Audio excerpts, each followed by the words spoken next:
ప్రముఖ పాస్టర్ ప్రవీణ్ పగడాల మరణం అనుమానాస్పద స్థితిలో ఉంది అంటూ పాస్టర్ సంఘాలు అలాగే కొన్ని క్రిస్టియన్ సంఘాలు కూడా ఇప్పుడు నిరసన తెలియజేస్తున్నటువంటి నేపథ్యంలో ఆంధ్రప్రదేశ్లో ఇంటెలిజెన్స్ విభాగం అలర్ట్ అయిందని, అందుకే అత్యవసర సమావేశాన్ని కూడా ఏర్పాటు చేసుకున్నారు అనేటువంటి వార్తలు వస్తున్న నేపథ్యంలో ఇంటెలిజెన్స్ సమావేశానికి కారణం ఏంటి, ఆ సమావేశంలో ఏ అంశాలు ప్రధానంగా చర్చకు రాబోతున్నాయి అనేది మనం విశ్లేషణ చేసుకుందాం. ప్రస్తుతం మనతో పాటు ఉన్నారు ప్రముఖ రాజకీయ విశ్లేషకులు, ప్రముఖ సీనియర్ జర్నలిస్ట్ సిఎస్ రావు గారు. సార్తో మాట్లాడదాం.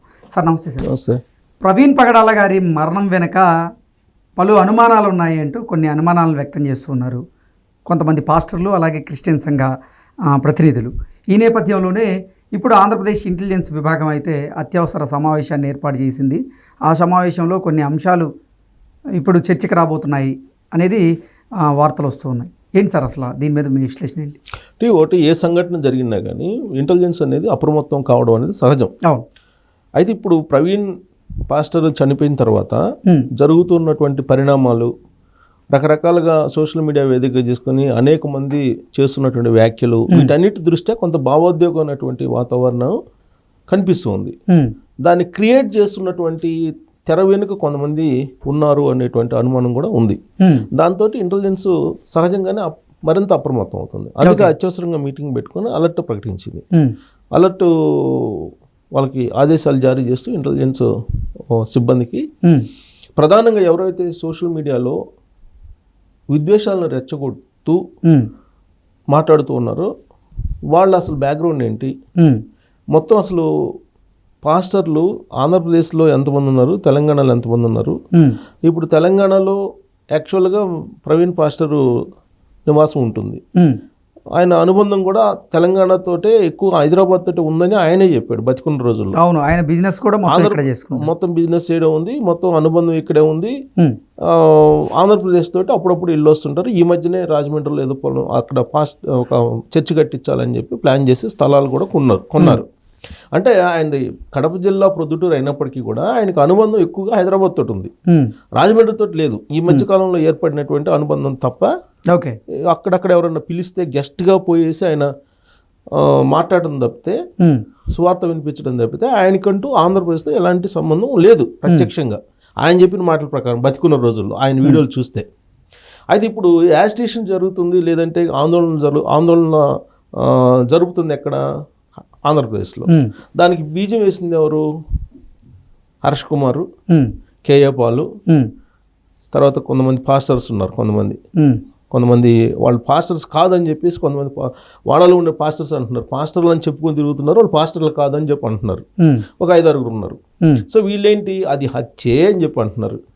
దానికి ఆధారం చూపించాలి కదా హత్య అన్నప్పుడు. సరే, ఎవరైనా కానీ పాస్టర్ అజయ్ బాబు అన్ని, లేదా కేఏపాల్ అన్ని, లేకపోతే ఇంకొకళ్ళని అది హత్యే అని చెప్పి అన్నప్పుడు ఇంకొక అతను కూడా ఎవరో నేను చూశాను వీడియోలో, ఇంకొక అతను ఎవరో కూడా ఉన్నారు. సో ఆయన కూడా అది హత్య ముమ్మాటికి అని చెప్పి చెబుతున్నారు. ఈవెన్ సీసీ ఫుటేజ్లు బయటకు వచ్చిన తర్వాత కూడా అఫీషియల్గా సీసీ ఫుటేజ్ రిలీజ్ చేయలేదు. బట్ అవి మీడియాకు రావడం అనేది ఈ కేసులో కానీ ఏ కేసులో కూడా మీడియాకి తనకున్నటువంటి సోర్స్ ద్వారా ఈ సీసీ ఫుటేజ్ని టెలికాస్ట్ చేస్తూ ఉంటారు, ప్రదర్శిస్తూ ఉంటారు, ప్రజల మధ్యకి తీసుకెళ్తూ ఉంటారు. ఇది ఒక ప్రవీణ్ పాస్టర్ కేసులోనే కాదు, ఏ కేసు తీసుకున్నా, ఏ మర్డర్ కేసు తీసుకున్నా, లేదంటే ఏ సంఘటన జరిగినా, లేదంటే ఏ అనుమానాస్పద స్థితిలో మరణించినా ఈ విజువల్స్ అనేది పోలీసులు విడుదల చేయకముందు అఫీషియల్గా బయటకు రావడం అనేది సహజం. అది మీడియాకు ఉన్నటువంటి సోర్సు, ఆ సోర్స్ని బట్టి అవి వస్తూ ఉంటాయి. దాన్ని బేస్ చేసుకుంటే కనుక అది ప్యూర్గా రోడ్డు ప్రమాదం, దాంట్లో ఎలాంటి సందేహం లేదు. ఎందుకంటే హైదరాబాద్ నుంచి ఆయన ప్రమాదం జరిగిన కొంతూరు ఏదో సమ్ ఊరు ఉంది అక్కడ రాజమండ్రి దగ్గర, అక్కడ వరకు కూడా మొత్తం 330 పైగా సీసీ కెమెరాలని వీళ్ళు అధ్యయనం చేశారు. అధ్యయనం చేసిన తర్వాత అది రోడ్డు ప్రమాదం అని తేల్చారు. దానికి సంబంధించిన విజువల్స్ ప్రతి చోట, ఇప్పుడు గొల్లపూడి పెట్రోల్ బంక్ దగ్గర కానీ, లేదంటే అక్కడ ఆల్రెడీ ఆయన ఒక ఎస్ఐ చెప్పినటువంటి ప్రాంతం అక్కడ కానీ, ఏలూరులో మద్యంగొండ అన్ని దాదాపు అన్నీ వచ్చేసాయి. అన్నీ వచ్చిన తర్వాత ఎక్కడ కూడా ఆయన అనుసరించినటువంటి వాళ్ళు లేరు, ఆయన మీద దాడి చేసినటువంటి సంఘటన ఎక్కడ కనిపించలేదు.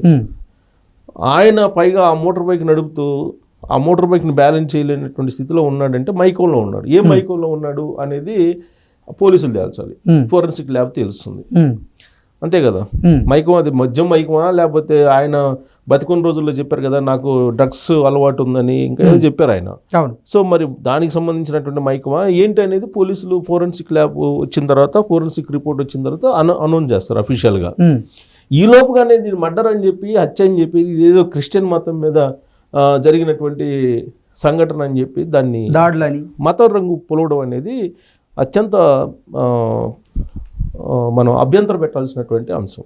అందుకే నాకు తెలిసినంత వరకు ఇంటెలిజెన్స్ దీన్ని ఆదిలోనే అదుపు చేయాలనేటువంటి ఉద్దేశంతో అప్రమత్తం అయిపోయింది. అప్రమత్తం అయ్యి ఏం చేస్తుంది, ఏం చేయాలని ఆదేశాలు జారీ చేసింది అని అంటే, యాక్చువల్గా ఫండింగ్ అనేది ఇతర దేశాల నుంచి వస్తుంది వీళ్ళకి, క్రిస్టియన్ ఫండ్స్. ఓకే, దాన్ని బేస్ చేసుకొని చాలామంది దాన్ని వ్యాపారం రూపంలోనే చేస్తూ ఉంటారు. కొంతమంది మాత్రమే, పాస్టర్ ప్రవీణ్ లాంటి వాళ్ళు మాత్రమే దాన్ని ఒక స్వచ్ఛందంగా చేస్తూ ఉంటారు, ఒక సేవలాగా చేస్తూ ఉంటారు. ఆయన గురించి చెప్పేవాళ్ళంతా అదే చెప్తున్నారు. ఆయన ఒక వ్యాపార సామ్రాజ్యాన్ని ఏర్పాటు చేశారు. దాదాపు 3 ఐటీ కంపెనీలు ఉన్నాయి. ఆ కంపెనీలు వచ్చేటువంటి ఆదాయంతో మిగతా వాళ్ళకి సహాయం చేస్తూ ఉంటారు. ఇవన్నీ చెప్తున్నారు ఆయన గురించి. ఆయన జీవితం గురించి ఎవరు ఎక్కడ కూడా నెగిటివ్ షేడ్లో ఎక్కడ కూడా లేదు.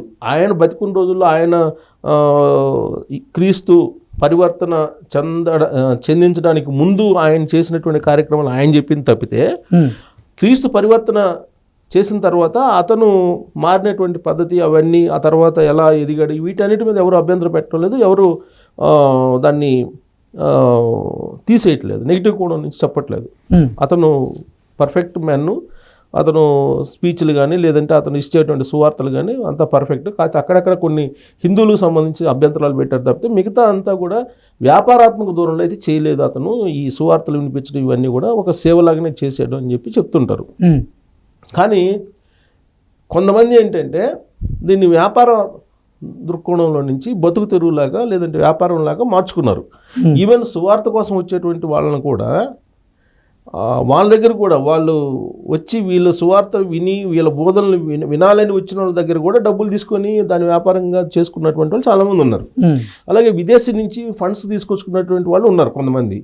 సో వీళ్ళు మేజర్గా ఎవరెవరు ఉన్నారు అనే దాని మీద ప్రభుత్వం దగ్గర, కేంద్ర ప్రభుత్వం దగ్గర ఒక రికార్డు ఉంటుంది.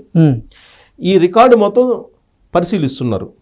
రికార్డు మొత్తం పరిశీలిస్తూ అసలు వీళ్ళ బ్యాక్గ్రౌండ్ ఏంటి, వీళ్ళకి ఫండింగ్ ఎక్కడి నుంచి వచ్చింది, ప్రత్యేకించి పాస్టర్ ప్రవీణ్ మరణం తర్వాత ఎక్కడెక్కడి నుంచి వీళ్ళకి ఫండింగ్ వచ్చింది, వీళ్ళ అకౌంట్లో ఎంతెంత డబ్బు ఎవరెవరికి పడింది, వీళ్ళ ఫోన్ నుంచి ఎవరెవరితోటి వీళ్ళు మాట్లాడారు, ఎవరెవరితోటి వీళ్ళు కాంటాక్ట్స్లో ఉన్నారు ఫోన్ నుంచి అనే దాని మీద ఇప్పుడు ఇంటెలిజెన్స్ నిఘా పెట్టింది.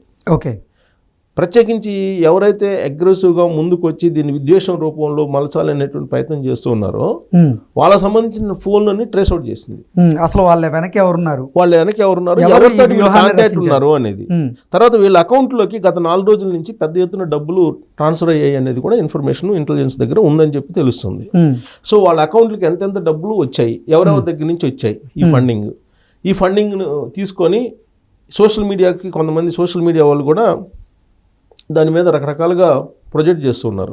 సో ఇదంతా కూడా ఫండింగ్ ఎవరో ఇస్తే చేస్తున్నటువంటి ప్రచారం కింద ఇంటెలిజెన్స్ భావిస్తుందో అనుమానిస్తుంది. ఆ కోణం నుంచి ఇంటెలిజెన్స్ మొత్తం అకౌంట్స్ని, అలాగే సోషల్ మీడియా అకౌంట్స్ని, సోషల్ మీడియా యాక్టివిస్టులు మొత్తాన్ని ఐడెంటిఫై చేస్తుంది ఫస్ట్. ఆ తర్వాత వీళ్ళు విదేశాల నుంచి ఎంతెంత డబ్బు ఏ దేశం నుంచి వచ్చింది, లేదా లోకల్గా ఎవరైనా ఫండింగ్ చేస్తారా వీళ్ళకి. ఇప్పుడు ఈ ఇన్సిడెంట్ని ఫ్లేవర్ చేయడానికి ఎవరెవరితోటి వీళ్ళు కాంటాక్ట్లో ఉన్నారు. దీని అంతటి మీద ఇప్పుడు ఆంధ్రప్రదేశ్ ఇంటెలిజెన్స్ నిఘా పెట్టింది. కారణం ఏంటంటే పాస్టర్ ప్రవీణ్ కుటుంబీకులు సైలెంట్గా ఉన్నారు. వాళ్ళు అసలు ఏమీ మాట్లాడట్లా. ఆ కుటుంబంతో సంబంధం లేనటువంటి వాళ్ళు మా పాస్టరు, మా ప్రవీణ్ అనేటువంటి యాంగిల్లో దాన్ని మతం కోణం నుంచి తీసుకెళ్తున్నటువంటి వాళ్ళు కొంతమంది డ్రైవ్ చేస్తున్నారు. ఆ డ్రైవ్ చేసేటువంటి దాన్ని చూసి అనుమానిస్తుంది ఇంటెలిజెన్స్. అందుకే వాళ్ళ అకౌంట్స్, వాళ్ళ ఫోన్ నెంబర్లు మొత్తం ట్రేస్ అవుట్ చేస్తుంది ఇంటెలిజెన్స్.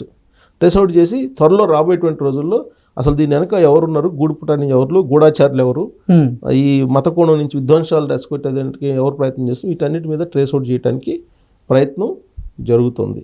అందుకే ఇంటెలిజెన్స్ అత్యవసర సమావేశాన్ని ఏర్పాటు చేసుకుని అలర్ట్ని వాళ్ళు ఇంటర్నల్గా అలర్ట్ ప్రకటించుకొని ఈ ఫోన్లు ట్రేస్ అవుట్ చేస్తున్నారు. ఇప్పుడు అత్యాధునిక టెక్నాలజీ కూడా వచ్చింది కదా ఇప్పుడు. సో దీంతో ఫోన్ ట్రేస్ అవుట్ చేయడంతో పాటు వాళ్ళ బ్యాంక్ అకౌంట్స్లో ఈ 1 వీక్ నుంచి ఎంత అమౌంట్ పడింది, ఎవరి దగ్గర నుంచి పడింది, ఇవన్నీ కూడా త్వరలో బయటకు రాబోతున్నాయని చెప్పి మనకున్నటువంటి information. Okay sir, thank you so much. Thank you.